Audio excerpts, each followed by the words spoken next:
What is going on, everybody? Thank you guys so much for joining me today. And of course, we are continuing our series on my NHL 2021-2022 season prediction. Now, by the title of this video, today we're going to be discussing the San Jose Sharks and what I expect entering this upcoming season. So looking at this Sharks team, this is obviously a team that's really faltered over the last couple of years. Clearly not the Stanley Cup contending team that it once was over the past decade. But yet this is also a team that hasn't really started a rebuild yet because of all the big contracts they have on this roster. Obviously this is a team that should be looking towards the future and try to tank for a number one overall pick. Because right now the team's really old and they kind of just need a little bit of a reset, in my opinion. Taking a look at their stats from last season, this was not a very good team. They had a 21-28-7 record for a total of 49 points. Technically, they did tie with the LA Kings in terms of record, but they do sit 7th in the West Division. Like I said, this team continues to decline, and any playoff aspirations should no longer exist at this point. Looking at their stats offensively, they average a 2.61 goals for per game, which ranked 25th in the NHL, and a 14.1% power play percentage, which ranked 29th in the NHL. I do feel like they have some solid forwards, so I would say a little bit of an underachieving offense. Then you look at their defensive stats,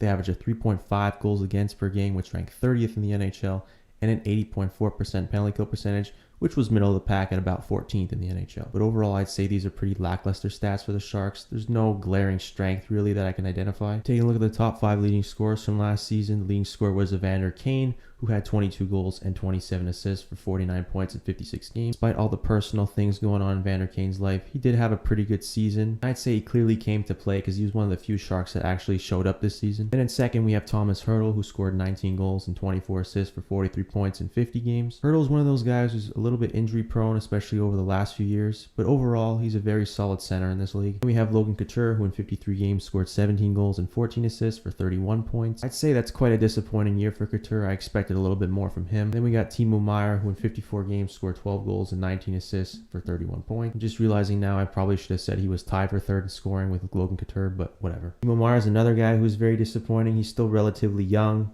but he hasn't shown the same production he did a couple years ago where he had over 30 goals and 60 points. And of course, Brett Burns in 5th, who in 56 games had 7 goals and 22 assists for 29 points. Obviously, he can still contribute a little bit of offense, but clearly not the defenseman he once was. He's been on a fast decline over these last couple of years. And in goal, the starter was Martin Jones last year, who in 34 games had a 15, 13, and 4 record with a 3.28 goals against average and an 896 save percentage.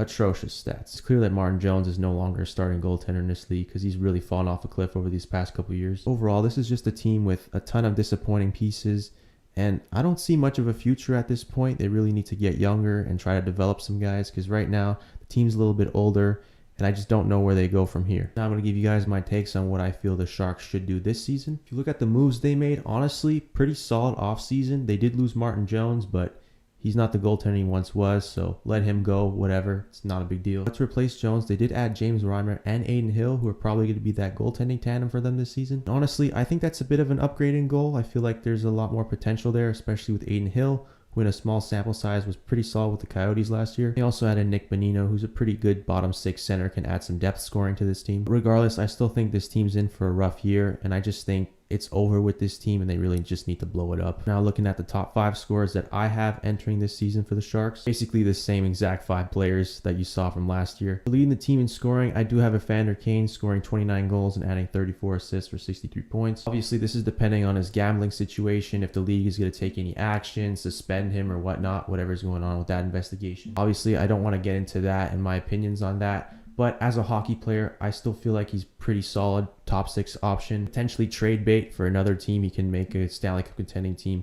very solid with him providing some good offense on the top 6. And then in second, I got Thomas Hertl finishing with 27 goals and 32 assists for 59 points. One of the few consistent Sharks last season when healthy. I think he's a very underrated center, and he's a guy that you can really build around moving forward. Then in third, I got Logan Couture, scoring 25 goals and adding 25 assists for 50 points. Based on the production he put up last season, I'm not sure if he's the same offensive player he once was. I'll just assume he can put up about 50 points. I think that's about right for him. Then in fourth, I have Timo Meyer, scoring 19 goals and 22 assists for 41 points. Honestly, that's decent production, but I feel like Sharks fans expect more from guys like him, especially if they think that the Sharks will be a much better team and the fans expect them to make the playoffs. A guy like Timo Meyer and also a guy like Kevin Labanc have to step up their games if the Sharks team is going to compete in the Western Conference. And in fifth, I got Brent Burns scoring 9 goals and 27 assists for 36 points over a full 82-game season. Good for decent numbers, but he's a lot older now, and he's just not the defenseman he once was. Just not going to contribute a ton overall to this Sharks team. During this season, I just have so many questions about this team. I just don't like where they're going right now, and I just feel like they're going to finish a lot lower than people might expect. With that, I actually have the Sharks finishing dead last in the Pacific Division with a 31-43-8 record for a total of 70 points, and of course, not going to be the playoffs this year. I just look at the roster as a whole, and because of the disappointing years they've had recently, I'm just not buying what they're selling right now. I don't feel like they're all that great offensively. They're definitely atrocious defensively.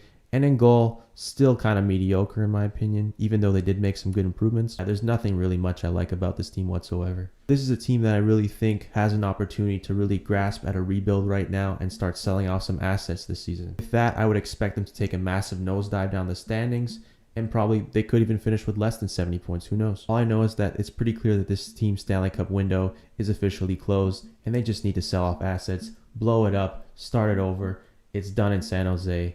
It's time to move on, bring in some young guys, and go from there. That's going to do it for this video and my expectations on the San Jose Sharks. I'd love to know what you guys think in the comments section. Feel free to leave a like on this video, and please consider subscribing to my channel. Like I've mentioned in the past, we're going to continue to do these type of videos where I cover every single NHL team and give my takes on where I believe they stand entering next season. Anyway, I'm going to get out of here now. Thank you guys so much for watching this video, and I'll talk to you in the next one. See you guys later.